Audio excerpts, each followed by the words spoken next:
Okay, so we're going to kind of rip off what we did in the previous series of exercises, right?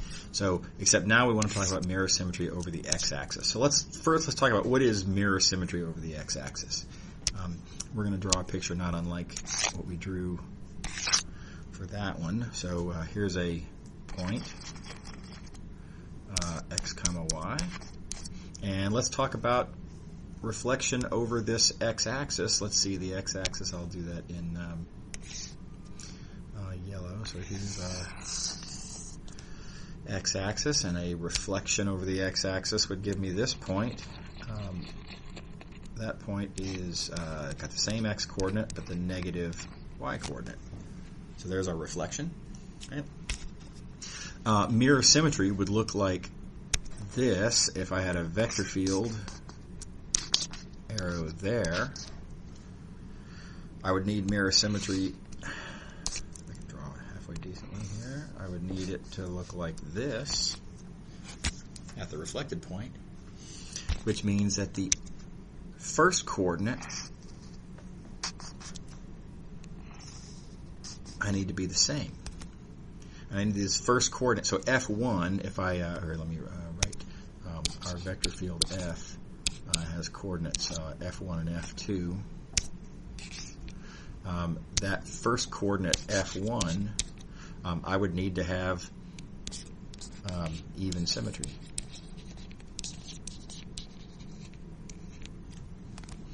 That makes sense? Yeah. Okay, and then let's see the second coordinate. Well, I mean, in order for the mirror to work out, I need that to happen. In other words, when I reflect over the yellow line, when I reflect over the x-axis, I need the second coordinate F2 to change signs. In other words, I need for this to have odd symmetry.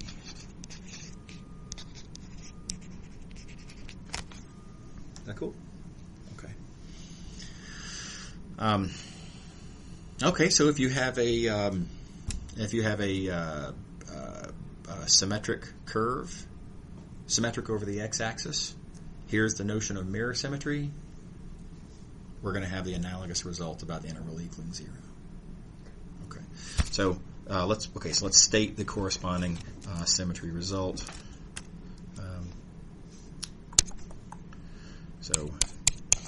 If C is symmetric over the x-axis, and if F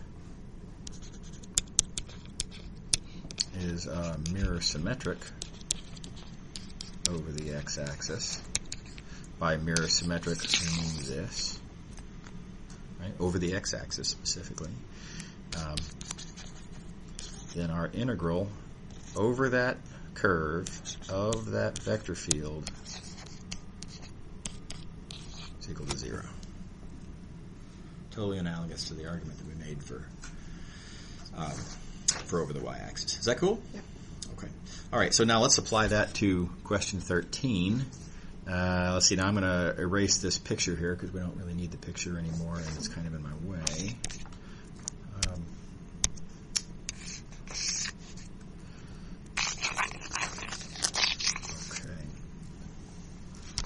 So let's see here. Well, we have this same curve, and this is the same curve that we looked at in the previous exercise. And I argue that, even though I can't conveniently draw a picture of that curve, all I need to know is that 2 points that are reflections of each other, over the x-axis,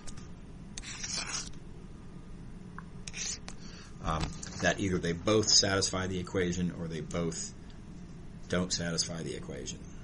Right? And that's going to work out because you see the only thing that changes when you do this reflection is the y-coordinate, right? So x comma y reflects to x comma negative y, and these two, let's see, I'll use blue here, the y and the negative y, they both behave identically in the equation. Right? So if you don't change the x, and if you only change y in a way that doesn't matter, then nothing changed.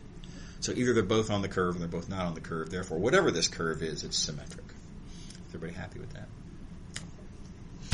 Okay, so we're halfway there. We've shown that the curve is symmetric over the x-axis. Now, to the question of is the vector field, does the vector field have odd symmetry? Let's see here, I'll do this in green. This vector field, does it have, oh, I said odd, shame on me, not odd. Does the vector field have mirror symmetry? Right? So in order to decide if the vector field has mirror symmetry, I need for the first coordinate, F1, oh, come on, I can do better than that. I need the first coordinate, F1, to have even symmetry. Let's check that first. Oh, reminder, and so I have some place to work algebraically. Let me write that the reflection x comma y is x comma negative y.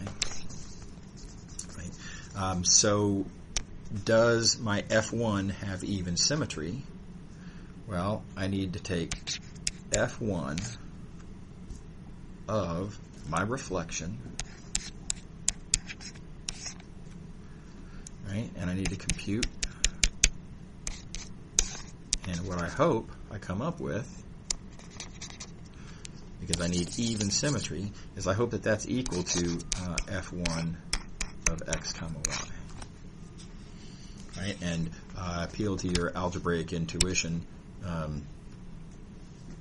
Let's see here, I'll do this one. The negative y and the y here, they do the same thing in cosine, because cosine is an even function. And they do the same thing in y to the fourth. So this is going to work out. Right, but now this is something you've got to check algebraically. You've got to write that all down and confirm that, yeah, sure enough. Okay.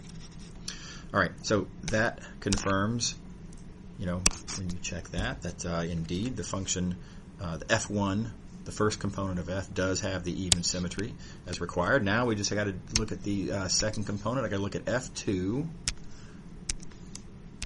F2 is that thing, and I need for f2 at the reflection,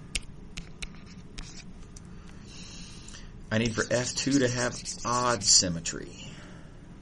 So since I need to have odd symmetry, then when I plug in the reflection, I need to get the negative of f2 of x comma y. So I get that minus sign. Yeah. Well, again, so you gotta look and see, how does the algebra work out, and this negative y and this positive y.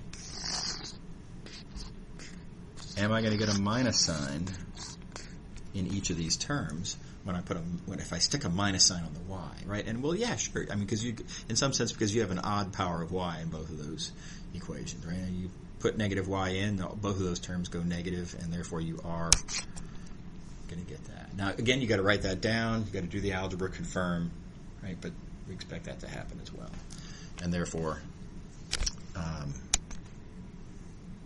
let's see here. We already checked that. That's the wrong color. We already checked that F1 had even symmetry. We just got through checking that F2 has odd symmetry. Altogether, that means that the vector field is mirror symmetric, and therefore, integral is 0. That go? Yeah. Thank you.